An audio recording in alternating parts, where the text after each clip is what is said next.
Hey guys, AaroNoticz here. By now, the summer anime season has already kicked off and we're pretty much in the middle of it.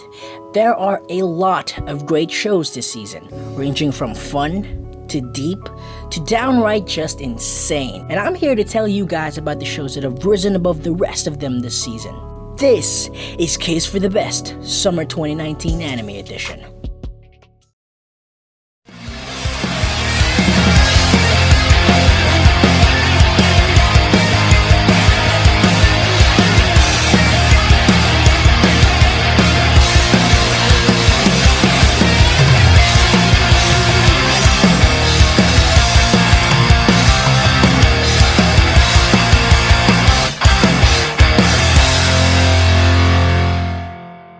But before we get to the top shows this season, here are some of the honorable mentions. These shows were big surprises for sure, and hidden gems at best, but not quite anime of the season material. But whatever, let's go, let's start.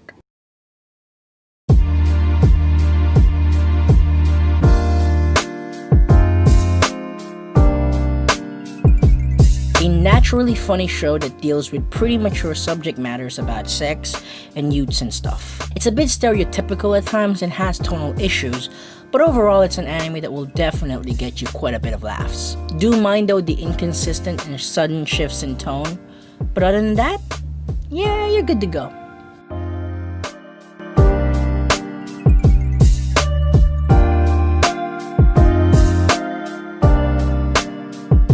If you know me, you know that I love absurdist comedies, and Danbel Nankilo Moteru fills that quota for me.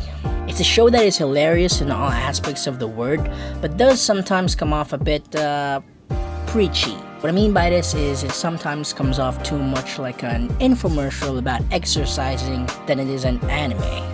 But it's still really good overall. Also, you know, it has a... You know, it's a great show.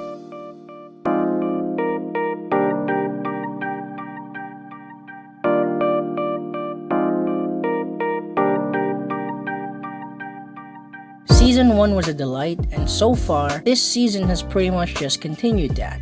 I just don't understand how they can make a ridiculously simple and predictable concept interesting and appealing every single time. Every single time. Because the show follows one simple formula every segment of every episode, yet it's still so damn good. Maybe it's because seeing Nishikata and Takagi's interactions with one another strikes a chord with a lot of people and reminds them of the innocence of their youths. Or maybe it's just because they're so damn adorable together. Look at that! Oh, so adorable, so cute! Either way, we get to watch great television.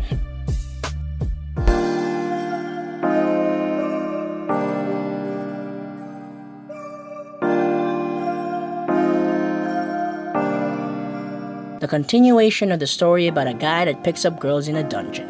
Nothing much to say except that it's been kicking ass this season. Not quite on the level of some of the shows I'm about to talk about next, but if you were a fan of Danmachi Season 1 that came out years ago, like, I'm not even sure of the exact year, but if you were a fan of Danmachi Season 1, then this season probably won't disappoint. Alright, those were the honorable mentions. Now let's get to the top shows this season. These shows are pretty much in contention for the title of Anime of the Season for the Summer 2019 anime season. So, let's roll them out.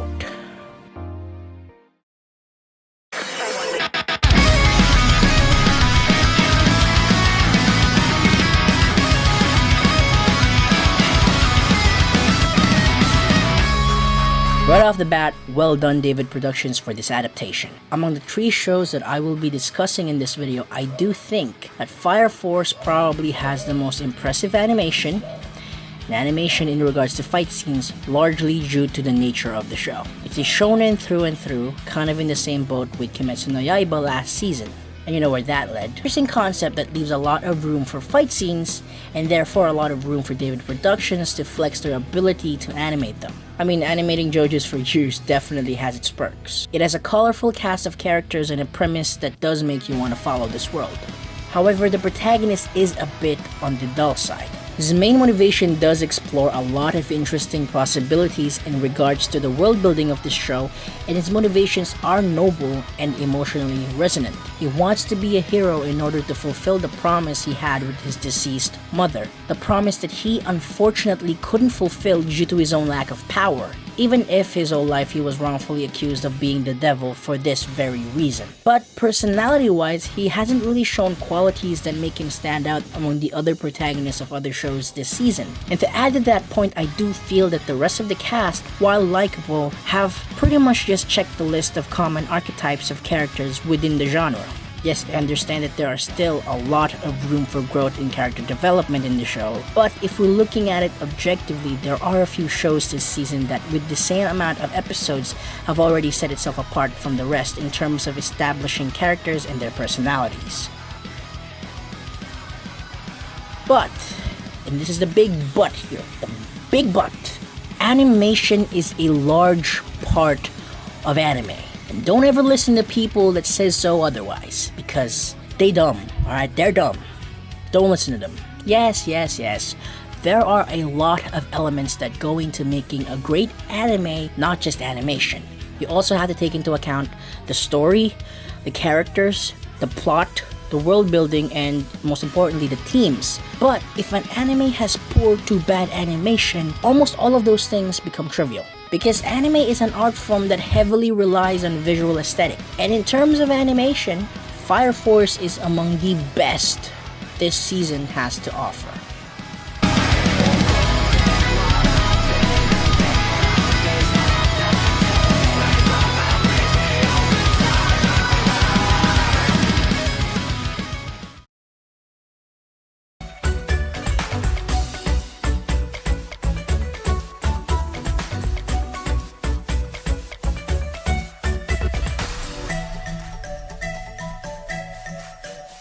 If you know anything about me, you'd know that one of my favorite sports animes, and even anime in general, is Eyeshield 21. I grew up with it, and it holds a special place in my heart. It has some of the most unique and creative writing I have ever witnessed in anime, and I'm glad that Riichiro Inagaki, the writer for Eyeshield 21, is back at it again with this show right here, Dr. Stone. So Dr. Stone is probably the most original show this season. It's such a different type of shonen that it borders on the same realm with Death Note.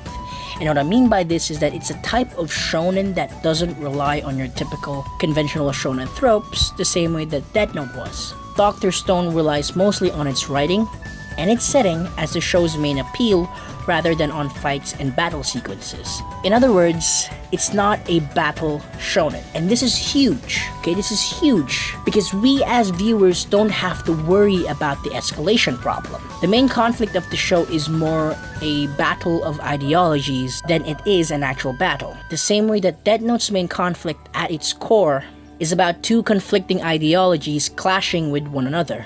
And because of this, it opens up a lot of possibilities for storytelling without the need to worry about power scaling. And don't get me wrong, it's not a show that doesn't have action or fighting in it. It does. But it's very minimal and also only serves the purpose of furthering each individual's ideologies. It's an incredibly smart show that uses knowledge and facts as the basis for the setups and the payoffs. Every contraption, every little detail is carefully crafted that while at first glance some of it might sound absurd and shouldn't make any sense, it still does because it's almost always based on something plausible and or factual. But that's not the only thing that this show has going for it. This show has, at least in my opinion, the best protagonist and antagonist of this season with Senku and Tsukasa. Again, their clashing of ideology and philosophy is one thing, but as characters, they're also still very impressive. The way the show places emphasis on their strengths and differences is ideal. We understand why their ideals clash and the fact that they won't ever align. Senku wants to save everyone and bring back civilization through the science that he devoted his entire life to, and Tsukasa wants to save only the young and the pure because he believes that they have the ability to make the world better than it was before, free of needless conflict and war brought about by the greed and hubris of adults and their egos. But the show is by no means painting an image of black versus white or good versus evil. Tsukasa is not an evil person, but rather his beliefs and ideals, while somewhat justifiable for him, is twisted and skewed, and the actions that he's willing to commit for these beliefs and ideals is what makes him quote-unquote evil. I mean, Tsukasa's moment with Senku where he said that he didn't want to kill him and that maybe under different circumstances they could have been friends felt genuine, and seeing the whole what could have been scenarios play out was beautiful. So yeah, from smart writing to a strong setting and original concept and an overall phenomenal protagonist and antagonist, Dr. Stone definitely makes a strong case.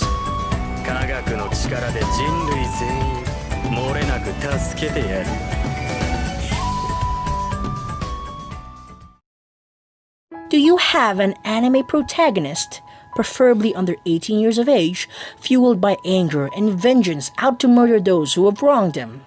Then Wit Studios is the perfect studio for you. Here at Wit Studios, we pride ourselves with delivering some of anime's edgiest protagonists, ranging from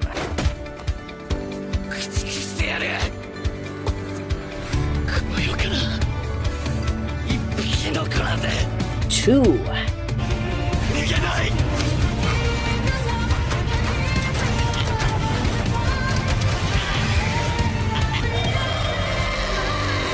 and finally, our latest masterpiece.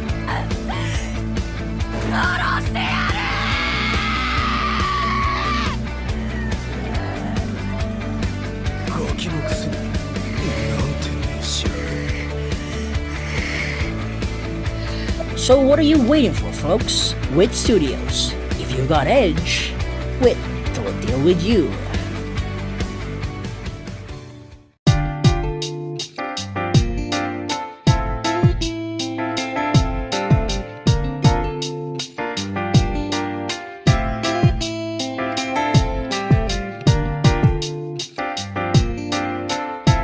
If you've been around the community for a significant amount of time, it's most likely that you would have heard about Vinland Saga.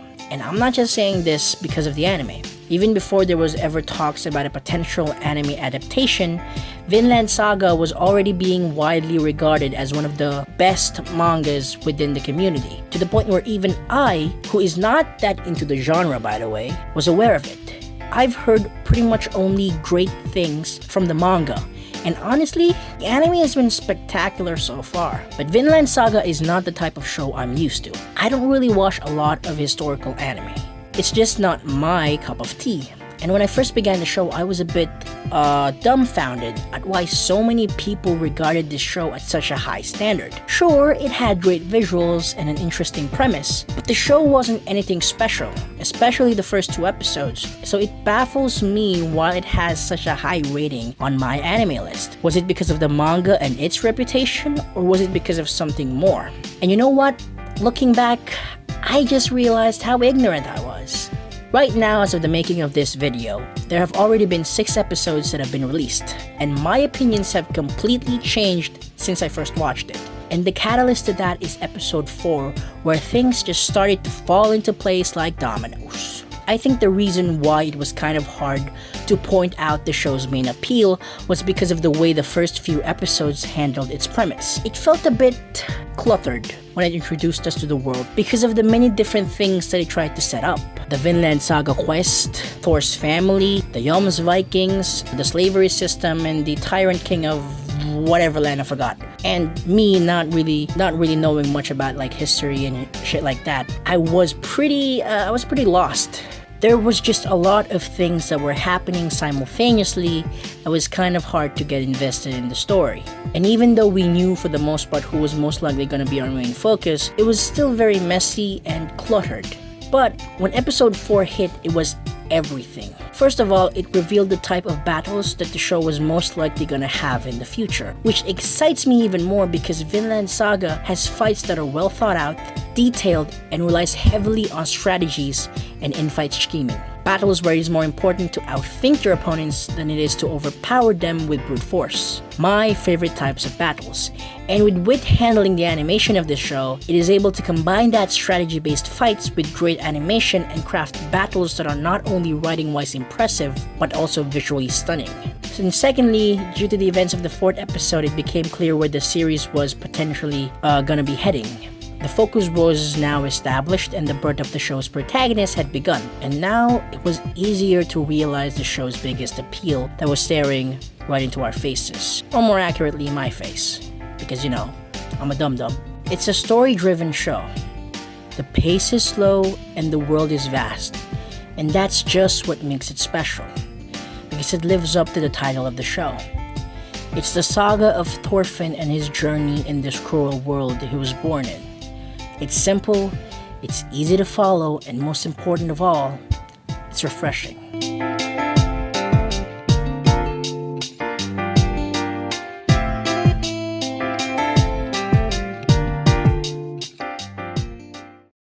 So in conclusion, these are the shows that in my book are most likely to win Anime of the Season for the summer 2019 anime season.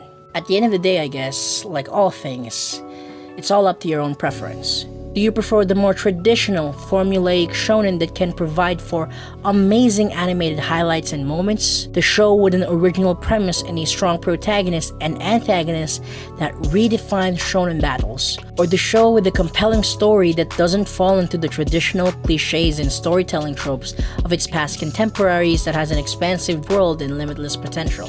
So what do you guys think? Comment down below which show you think is this season's best, and also which openings and endings do you guys think is the best this season as well. I personally think that Given has the best opening song this season,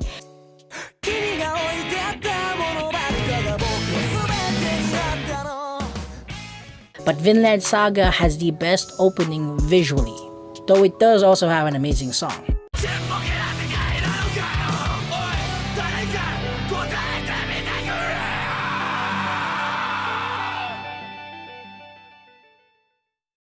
And for the best ending, I would say Dr. Stone's. If